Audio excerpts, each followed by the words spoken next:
नरेंद्र मोदी जी ने कहा था कि 21 दिन में कोरोना की लड़ाई जीती जाएगी। 4 लॉकडाउन हो गए, तकरीबन 60 दिन हो गए। हिंदुस्तान पहला देश है जो बीमारी के बढ़ते वक्त लॉकडाउन बंद कर रहा है।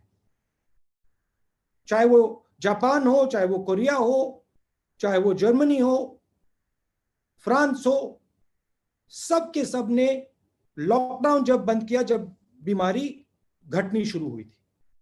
तो यह बात क्लियर है, स्पष्ट है कि हिंदुस्तान का लॉकडाउन फेल हुआ है। जो लक्ष्य नरेंद्र मोदी जी का था वो लक्ष्य पूरा नहीं हुआ। और अब हम बहुत इज्जत से, रिस्पेक्ट से, आदर से सरकार को और प्रधानमंत्री को पूछना चाहते हैं कि अब आपका प्लान बी क्या है। बीमारी 21 दिन में गायब नहीं हुई, बीमारी बढ़ रही है। आपकी स्ट्रेटेजी क्या है? लॉकडाउन को आप किस प्रकार से देखते हैं? इसको आप किस प्रकार से रिलीज करेंगे? जो हमारे मजदूर भाई बहन हैं उनकी आप कैसे मदद करोगे? जो आप हमारे जो छोटे स्मॉल एंड मीडियम बिजनेसेस हैं उनको उनकी आप मदद करना चाहते हो, नहीं करना चाहते हो? क्या प्लान है? तो ये सवाल हम सरकार से पूछना चाहते हैं। ये मैं कोई राजनीतिक पॉइंट स्कोर नहीं करना चाह रहा हूं। मुझे थोड़ी घबराहट है क्योंकि जो होना था वो नहीं हुआ है और देश को मालूम होना चाहिए, सच्चाई एक्सेप्ट करनी चाहिए कि हमें बताया गया था कि 21 दिन में बीमारी को हराया जाएगा। 60 दिन हुए हैं, बीमारी दौड़ती जा रही है, बढ़ती जा रही है। अस्पतालों से मेरी बात होती है, कहते हैं कि बीमारी बढ़ती जा रही है। तो ये सवाल है। अब आप अपने सवाल जरूर पूछिए। Thank you, Rahul ji. In fact, there has been some problem at Randeep ji's end, so yes, I've just been told. Ji, so first question is from Kaushik Deka. He's senior editor with Times of India Today Group. Sorry, Kaushik, please go ahead. Ask your question. Unmute yourself. I can't hear you. Yeah. Can you hear me now? Yeah, I can hear you. Hello, Kaushik. Yeah, Mr. Gandhi, how are you? I'm okay.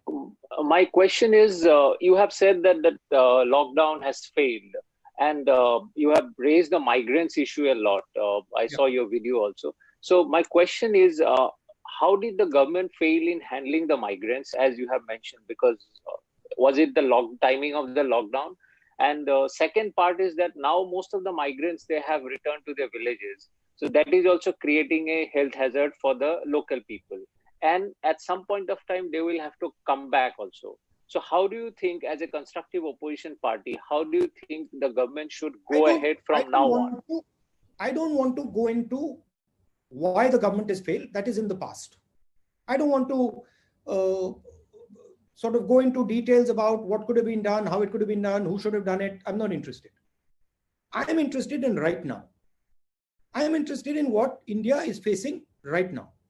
And what we are facing right now is a failed lockdown, because the goal of the lockdown, as stated by the Prime Minister on national television, was that we will defeat the disease in 21 days. These are not my words, these are the words of the Prime Minister.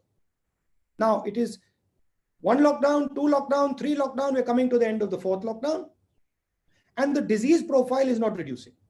So I'm just stating a simple fact that what we expected from the lockdown has not occurred. Disease profile is shooting up.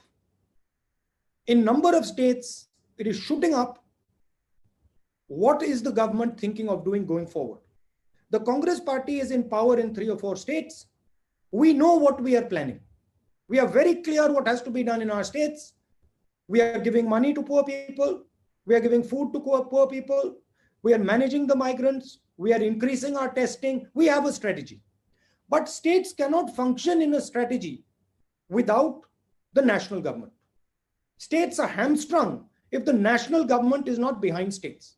So I have spoken to our chief ministers who have asked me to mention this. They have said that they are fighting a lonely battle and they are confident. They understand what has to be done. But what is the central government planning to do? That's the main question here. And that's again, we of course have a view. We put that view down. We said that injection of money is required. Aggressive movement on that front is required, but we were disappointed. But once again, I want to state, I do not want to get into the past that this is what the government did wrong, that's what they did wrong. No, I am interested in how we have to ask the next question. Swati, please come in.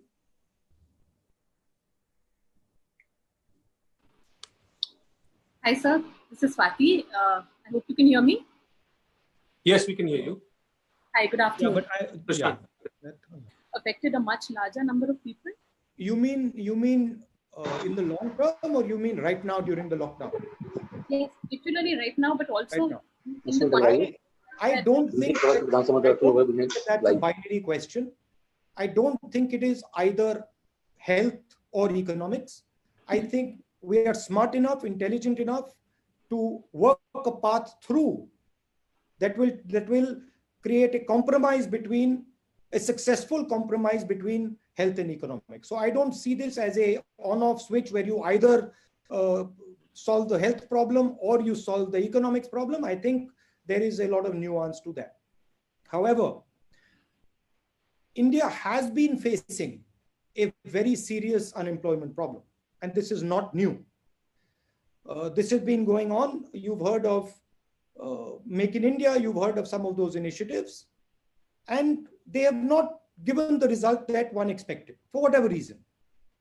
However, now there is a new element to this unemployment, which is that we were already struggling, and now suddenly we've hit this corona problem, which has multiplied this unemployment problem. As you can see, businesses were shut down.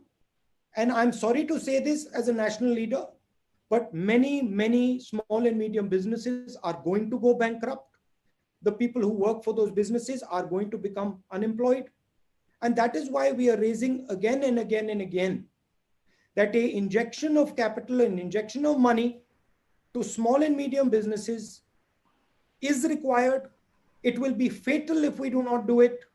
An injection of money to the poorest 50% of India is required. It will be fatal if we do not do it. So yes, there is an unemployment problem, but that unemployment problem has now been compounded massively by the current crisis. And no, I do not think it is a choice between healthcare and economics. I think we are intelligent enough to work out a solution that looks after both.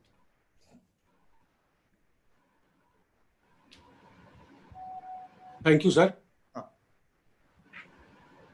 Next question is from Sanjay Mishra ji from Dainik Jagran. Sanjay ji, you can come in, please. Just one point. Yeah. Just one point. If I'm being asked the question in Hindi, I'll answer in Hindi. If it's a question in English, I'll answer in question in English. Sir, which is fine, sir. Yeah. Sanjay ji, पूछिए. जी राहुल जी नमस्कार, मेरी आवाज आ रही है आपको? हाँ, आवाज आ रही है मगर चेहरा नहीं. हाँ, आ गए.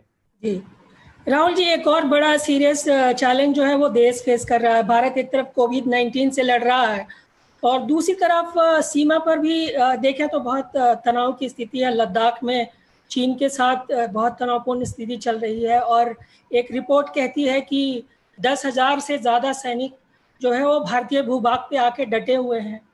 दूसरी तरफ अगर आप देखें तो नेपाल के साथ भी हमारा सीमा विवाद, एक नया जो है वो विवाद शुरू हो गया है. तो बाहरी सीमा के मोर्चे पे भी भारत एक बड़े सीरियस चैलेंज का सामना कर रहा है. तो आपको नहीं लगता है कि सरकार की रणनीति यहाँ पे कहीं ना कहीं एक तरह से सवालों के कटघरे में है? देखिए, जो बॉर्डर इशू है, इसके डिटेल्स क्या हुआ है, किस प्रकार हुआ है, क्या किया गया है, इसके डिटेल्स सरकार को ट्रांसपेरेंटली देश को बताने चाहिए, क्योंकि क्लैरिटी फ्रैंकली किसी को नहीं है. नेपाल में क्या हुआ, किस प्रकार हुआ, क्यों हुआ, लद्दाख में क्या हो रहा है, किस प्रकार हो रहा है, ट्रांसपेरेंट सी होनी चाहिए, क्लियरली उनको सरकार को बताना चाहिए। वो ट्रांसपेरेंसी नहीं दिख रही है मुझे। जो चाइना और हिंदुस्तान की बात है, अभी वो लाइव इशू है, तो उसके बारे में मैं प्रेस कॉन्फ्रेंस में ज्यादा नहीं बोलना चाहता हूं, वो मैं सरकार के विजडम पे छोड़ना चाहता हूं। मगर ट्रांसपेरेंसी की जरूरत है। हमें मालूम होना चाहिए क्या हो रहा है, और वो देश को नहीं मालूम।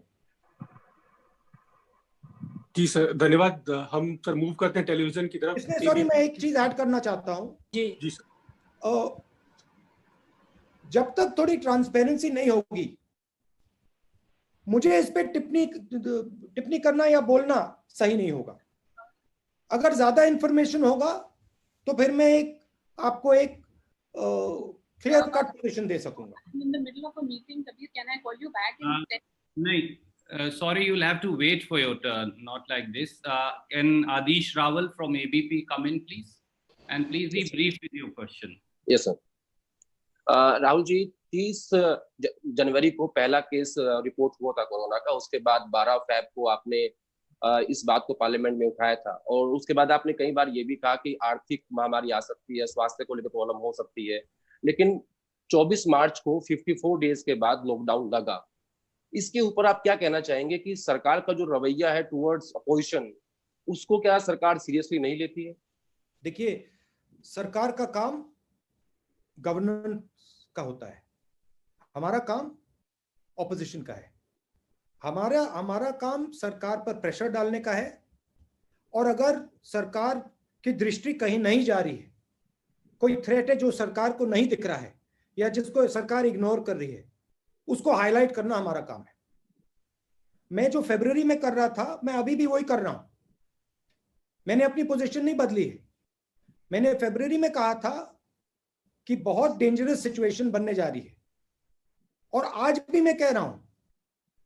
और फरवरी जो मैं कहा था, उससे स्ट्रांगली मैं आज कह रहा हूं कि अगर फाइनेंशियल सपोर्ट नहीं दी, अगर स्मॉल एंड मीडियम बिजनेसेस को प्रोटेक्ट नहीं किया, तो जो नुकसान होने वाला है वो अभी तक कुछ दिखाई नहीं है।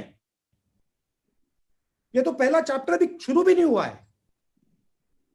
तो जो मैं वार्निंग फरवरी में दे रहा था, वही वार्निंग मैं आज फिर से दे रहा हूं, और मैं सरकार से कह रहा हूं,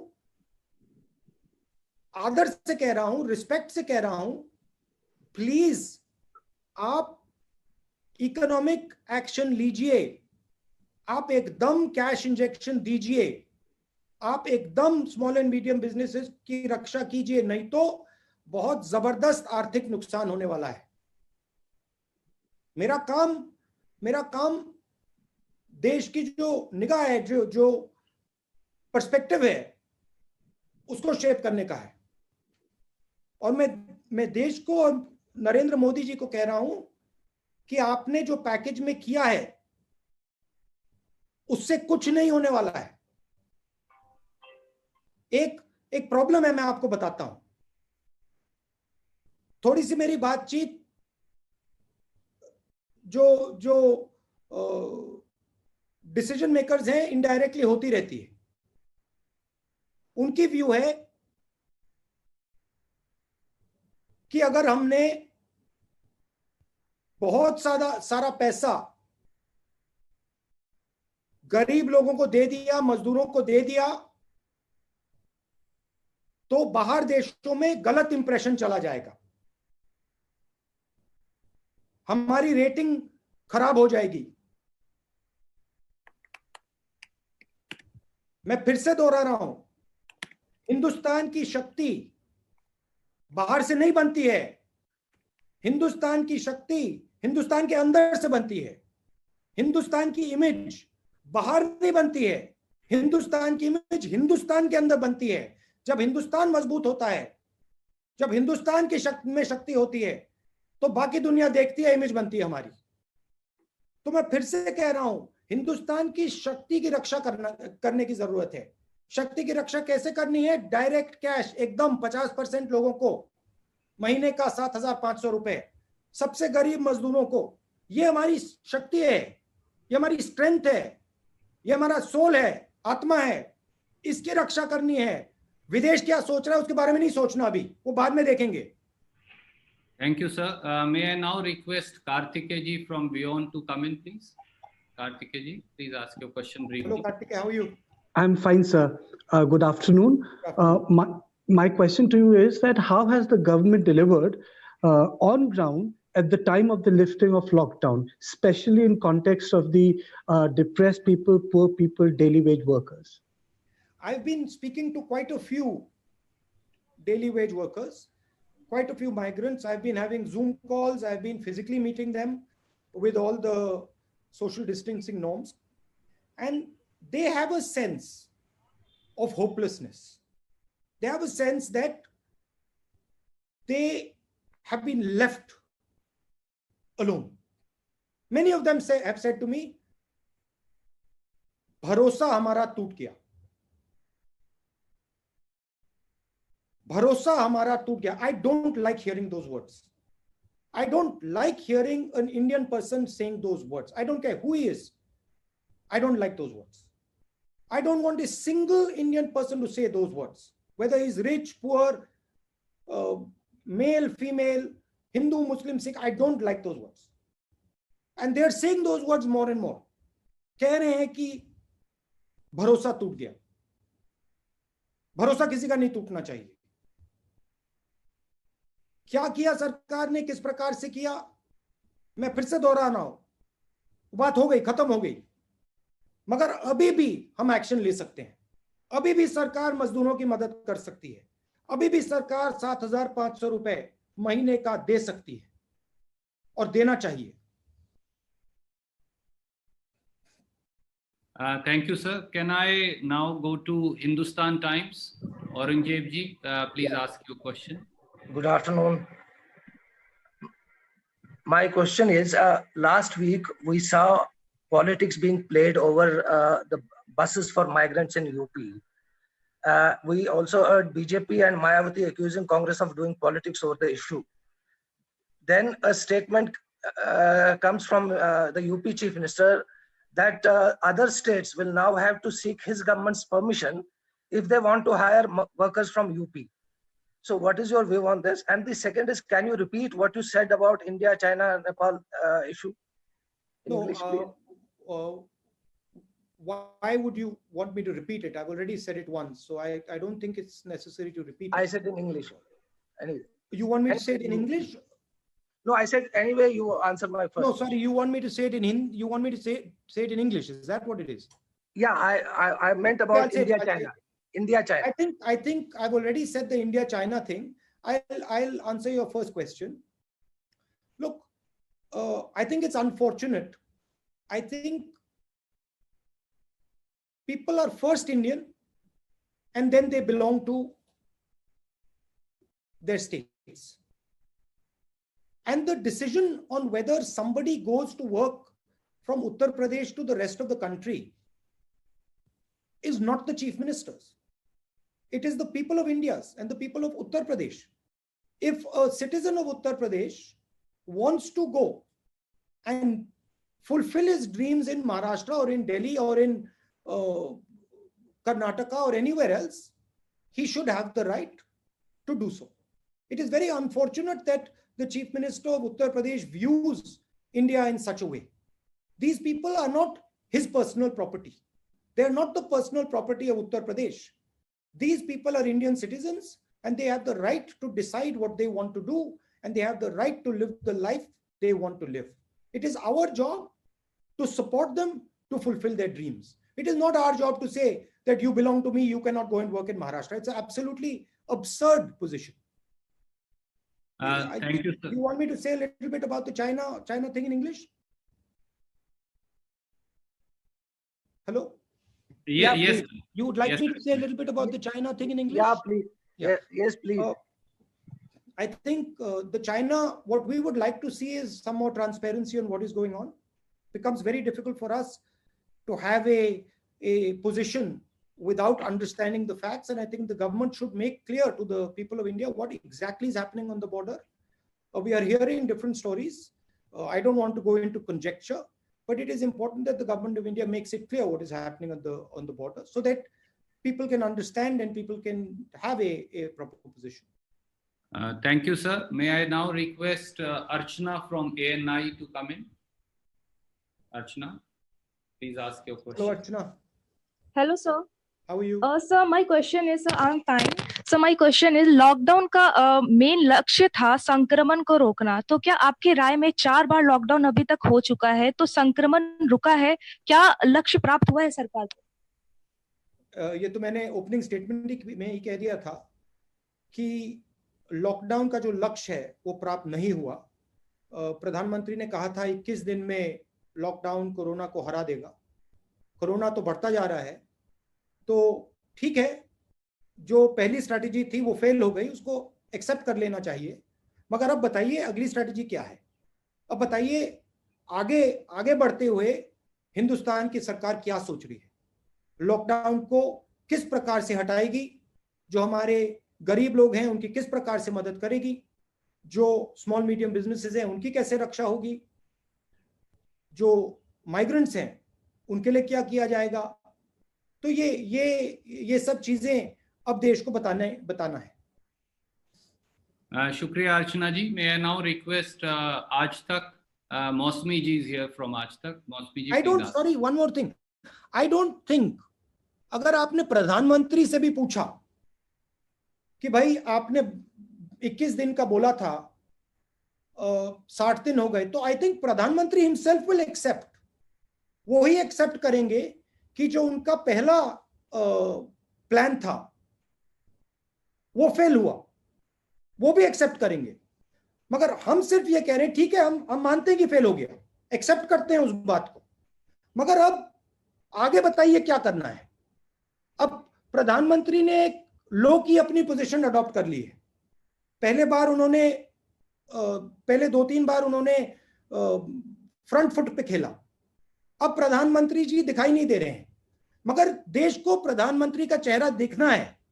प्रधानमंत्री को देश को बताना पड़ेगा कि आगे क्या करना है, तो प्रधानमंत्री को अग्रेसिवली फ्रंट फुट पे फिर से आना पड़ेगा। वो बैक फुट पे चले गए हैं। मैं ऑपोजिशन का हूं, मैं कह रहा हूं उनको कि वो फ्रंट फुट पे फिर से आए।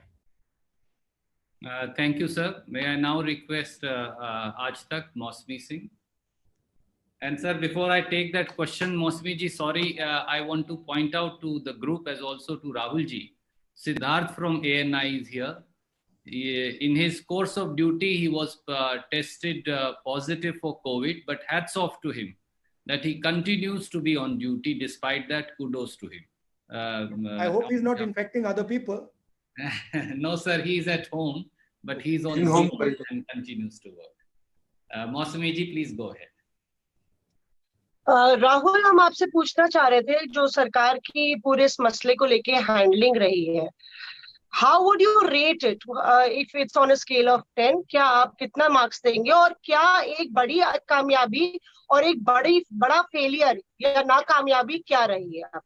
I'm not a school professor that I'm going to rate the Prime Minister's performance on a scale of 1 to 10. Sorry, that would be inappropriate for me to do.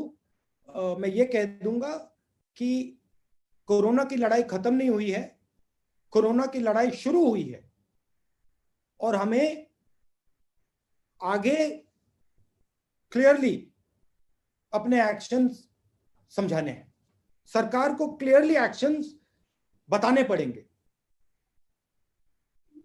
2-3 चीजें हैं।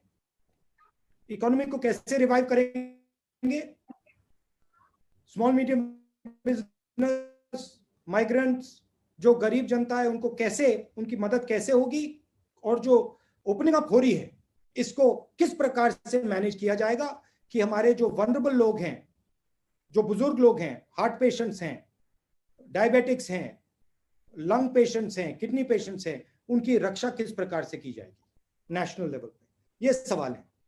मगर मेरा रैंकिंग देना appropriate नहीं होगा। राहुल, क्या कोई कामयाबी Mausmi ji, I'm sorry, I'll have to cut you in today. नहीं, sorry, let her ask. कोई कामयाबी? Randeep, we can go on. Okay. Yes, Rahul, मैं कह रही थी कि क्या जी, मैं ये कह रही थी कि क्या कोई कामयाबी आपको लगता है इस पूरे 2.5-3 महीने में कोई कामयाबी रही है कुछ हैंडलिंग में, या काबिले तारीफ रहा हो सरकार की तरफ से? वो जवाब नहीं दिया था दरअसल। मैं आपसे ना मैं क्रिटिसाइज करूंगा, ना मैं पास्ट की बोलना चाहता हूं। जो हो गया हो गया। मैं आज की बात कर रहा हूं। मुझे इंटरेस्ट आज की है और कल की है, कल क्या होने वाला है। और मुझे थोड़ी घबराहट हो रही है कि जो कोरोना वायरस है वो बढ़ता जा रहा है। स्टेट लेवल पे हम लड़ रहे हैं, मगर जो सपोर्ट मिलना चाहिए वो सपोर्ट सरकार दे नहीं रही है। और मैं रिक्वेस्ट कर रहा हूं सरकार से कि सिर्फ कांग्रेस के स्टेट्स को नहीं, बीजेपी के स्टेट्स को, कांग्रेस के स्टेट्स को, सबको वो फाइनेंशियली सपोर्ट करें। Thank you sir. हिंदू से संदीप फूकन जी, कृपया अपना सवाल पूछिए।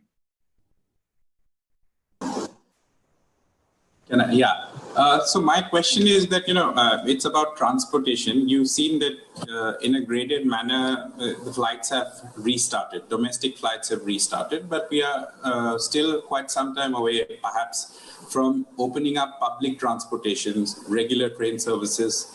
What, according to you, would be a safe mobility plan? I mean, if see, you have to understand my job. I am not an expert on safe mobility plan. That is, there are experts who will tell you this is how India should open up. For me to comment on whether we should open airlines, how we should open airlines, I'm not the expert. I don't pretend to be the expert. But what I do understand is that there are a couple of things at a high level that need to be done. When you're opening up, you need to open up with inputs from the state governments. You need to open up with inputs from experts. You need to open up in a systematic way, not in an ad hoc way. I clearly can see that our economy requires restarting, which means that it needs a money injection, cash injection immediately. So that needs to be done. And I can clearly see that we need a strategy to make sure that in a non-lockdown situation, the disease does not run amok. I am worried, let me state it clearly. I am worried that in a non-lockdown situation, in a haphazard opening up, we will get a second wave of corona that will be extremely devastating. Thank you, sir.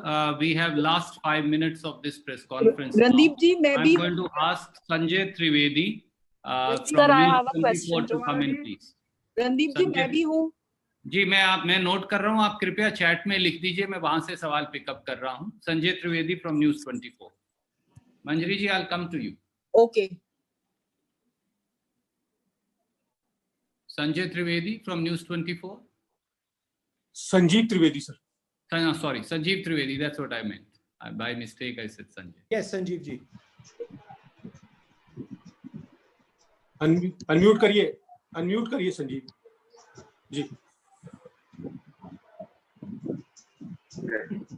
Rahul ji, Sanjeev Trivedi बोल रहा हूँ news 24 से। इसके पहले के जो 2 press conferences हुए थे उसमें आपने कुछ सजेशंस दिए थे, और ऐसा लगता है जैसे कि रेड, ऑरेंज, ग्रीन को तय करने का अधिकार राज्यों को मिले या बॉटम अप अप्रोच। उन सजेशंस को शायद स्वीकार भी किया गया सरकार ने, लेकिन मैं आपके सामने महाराष्ट्र का केस रखना चाहता हूं। महाराष्ट्र में कोई सजेशन काम नहीं आ रहा है। पूरे देश का 1/3 कोरोना का मामला आज की तारीख में महाराष्ट्र में है, और आपकी सरकार की वहां हिस्सेदारी भी है। मुंबई में अकेले पूरे महाराष्ट्र का आधा से ज्यादा है। तो ऐसे में क्या आप मानते हैं कि जो कंट्रोल करना है केंद्र की जिम्मेदारी है, राज्यों की नहीं? क्या आपको लगता है कि राज्यों में केंद्र का इंटरवेंशन भी जरूरी हो सकता है? वहां राष्ट्रपति शासन की मांग भी शुरू हो गई है। राहुल जी, नहीं, देखिए 2-3 चीजें हैं। सबसे पहले अगर आप कोरोना को देखें, जितनी ज्यादा कनेक्टेड जगह है वहां ज्यादा अग्रेसिव कोरोना होता है। अगर आप दिल्ली देखें, मुंबई देखें, पुणे देखें, Maharashtra is one of the most connected states in India. तो it is going to be one of the most aggressive places where Corona is going to act. I would like to make a differentiation here. We are supporting the government in Maharashtra, but we are not the key decision maker in Maharashtra. We are the key decision maker in Punjab. We are the key decision maker in Chhattisgarh, in Rajasthan, in Pondicherry. So there is a difference between running a government and supporting a government. However, Maharashtra is struggling because of the nature of its connectivity. And Maharashtra is one of the most important assets, frankly, that India has. It is the center of business. So it requires full support from the government of India. I fully understand that Maharashtra is fighting a very difficult battle, and I appreciate that fact. And so are many other states. And it is important that full support of the government of India goes to the people of Maharashtra and the government of Maharashtra. Thank you, sir. May I now request from CNN IBN Arun Singh to come in? Arun Singh.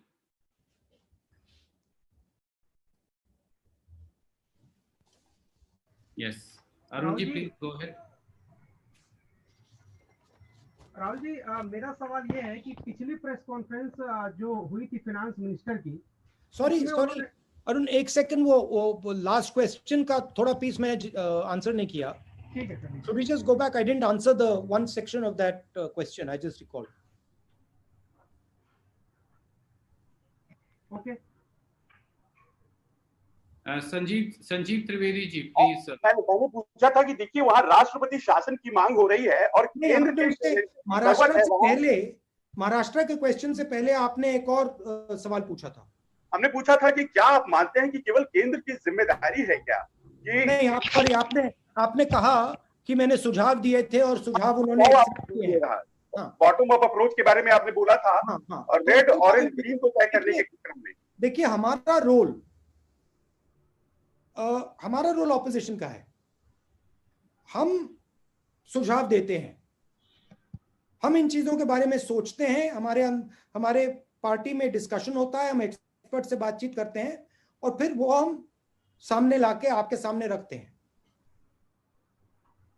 हमारा कौन सा suggestion सरकार ले वो हमारे ऊपर नहीं है, वो उनके ऊपर है, उनका डिसीजन है. और जरूर उन्होंने हमारे 2-3 सजेशंस, जो जोन की बात थी, उन्होंने सजेशन एक्सेप्ट किया तो वो अच्छी बात है. मगर जो हमारी क्रिटिकल सजेशंस है, मेन नंबर 1 सजेशन, अर्थव्यवस्था को बचाना है, पैसा एकदम दो, वो सजेशन उन्होंने नहीं लिया. उससे थोड़ा हमें दुख हुआ है, बट वो उनका प्रोरोगेटिव है, लेना चाहते हैं नहीं लेना चाहते हैं.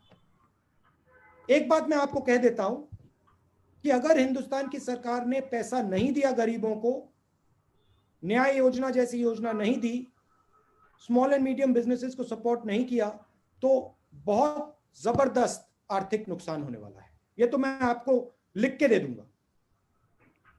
Thank you, sir. Arun Singh ji, can you very briefly ask last 2 questions now? I'm concluding the PC. Sorry, Arun. No, for suddenly going. Sir, can you hear me? थोड़ा जोर से बोले. राहुल जी, क्या आप मुझे सुन पा रहे हैं? हाँ, थोड़ा जोर से बोले जरा. अच्छा, मैं आपसे ये सवाल पूछना चाहता था कि पिछली जो प्रेस कॉन्फ्रेंस थी फाइनेंस मिनिस्टर की, उसको आपने अगर सुना हो तो ठीक, नहीं सुना हो तो मैं बता रहा हूँ कि आप गए थे माइग्रेंट लेबरर्स से मिलने. उन्होंने कहा कि राहुल गांधी ड्रामेबाजी करते हैं, अगर वो सीरियस होते तो उनका कुछ बोझ उठा लेते, उनके कुछ बिलोंगिंग्स, उनके कुछ सामान, उनके कुछ बैगेज उठा लेते, उनकी मदद करते. तो अगली बार आप टैक्सी ड्राइवर से मिल रहे हैं, तमाम लोगों से मिल रहे हैं, तो फाइनेंस मिनिस्टर की सलाह आप ध्यान में रखेंगे अगली बार जब घर से बाहर निकलेंगे. नहीं, देखिए, मेरा लक्ष्य इसमें एक ही है. मैं गरीबों से बातचीत करता हूं, मजदूरों से बातचीत करता हूं, उनके दिल में क्या है वो उसको समझने की कोशिश करता हूं.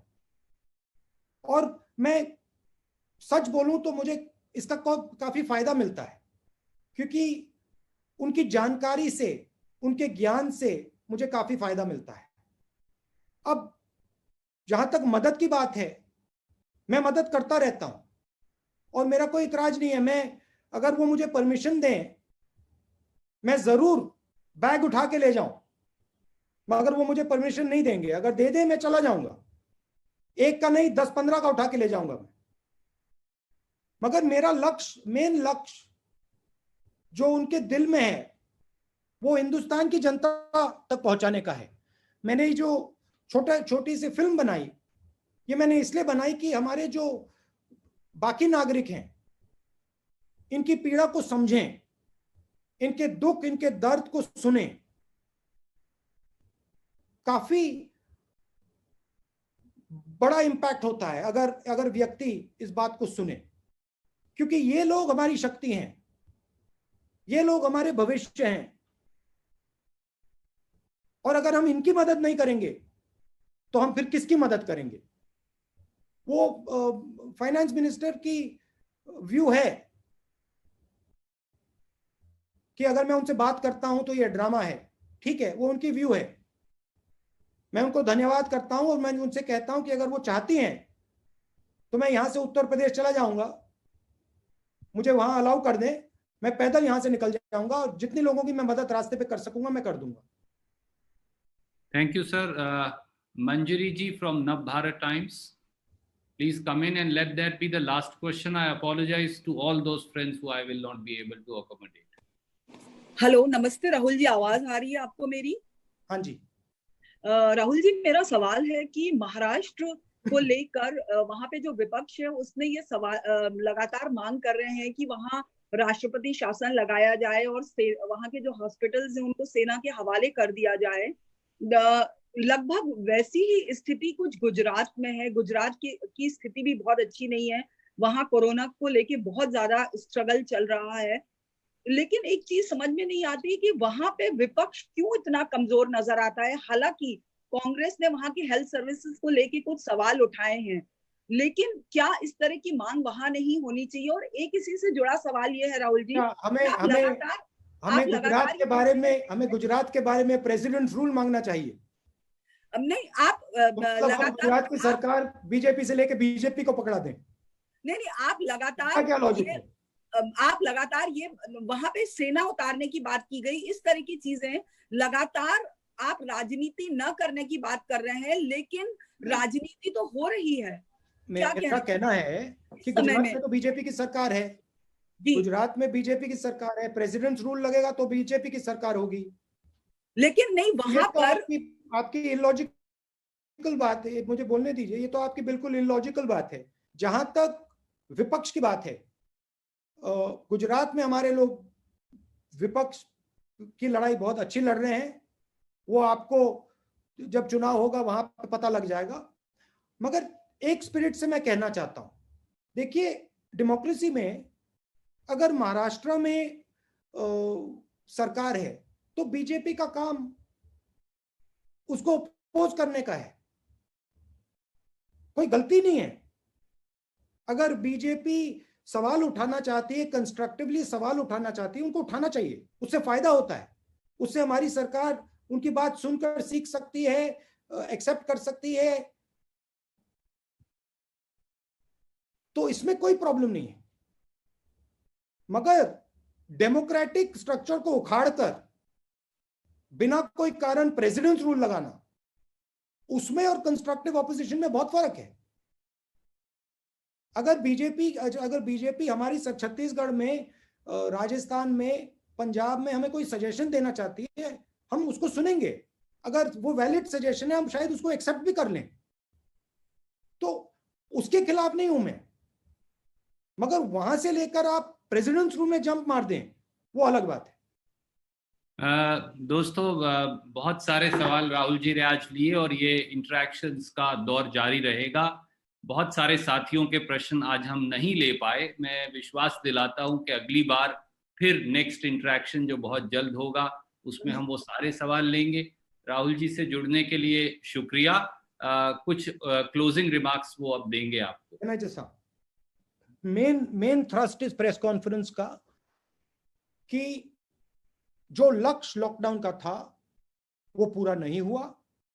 60 दिन हो गए, बीमारी बढ़ती जा रही है, तो हमें क्लैरिटी चाहिए, सरकार की क्या पोजीशन है, सरकार आने वाले दिनों में क्या क्या करेगी, गरीबों को किस प्रकार से सपोर्ट करेगी, जो हमारे स्मॉल मीडियम बिजनेसेस हैं, जो हमारे माइग्रेंट लेबर हैं, उनकी कैसे रक्षा करेगी, और ओवरऑल आगे इनका क्या प्लान है। ये मेन मेरा प्रेस कॉन्फ्रेंस का थ्रस्ट था। आप सबको बहुत बहुत धन्यवाद। और जैसे रणदीप जी ने कहा, ये हम पीरियोडिकली प्रेस कॉन्फ्रेंस करते जाएंगे।